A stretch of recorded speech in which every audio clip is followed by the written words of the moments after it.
really happened on the 27th of April 1667? Come with me and let's find out.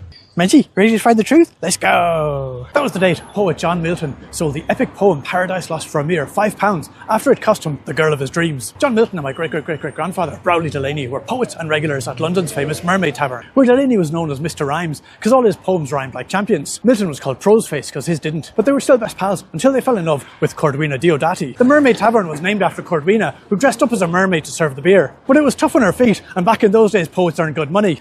And she liked the two lads, so she didn't really mind which of them she married. So they'd have to duel for her affection. Their weapons of choice? Poetry. Well, Delaney wasn't worried, because the pub's regulars were going to choose the winner. And as well as having all the rhymes, Delaney had an encyclopedic knowledge of double entendres. Real crowd pleasers. He couldn't lose. In fact, he was so sure of winning, he already went out and bought Milton a little pot of tartar sauce. For his fish and chips, a little bottle. A dig to say he'd be eating them alone, you know?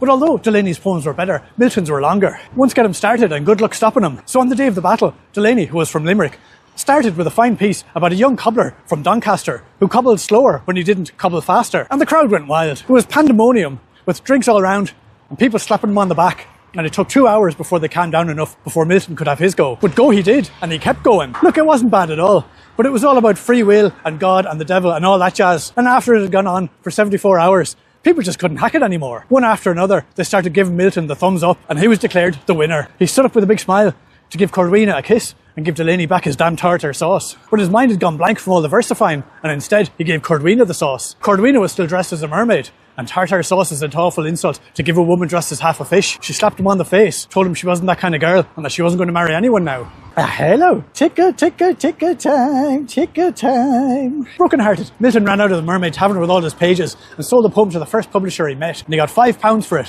which, considering how long it was, didn't even cover the cost of all the pencils he used. Cordwina gave up the mermaiding and instead opened up a leather bakery on Bread Street, and it did very well, so it did. Meanwhile, Delaney, who should have won, took up wearing satin pyjamas all day, not giving a damn, until one evening when he had a dream that the people of Limerick needed him because they were being terrorised by snakes, and he went back to see if he could help, but he forgot to bring a coat, and his pyjamas got wet, and he caught a cold and died.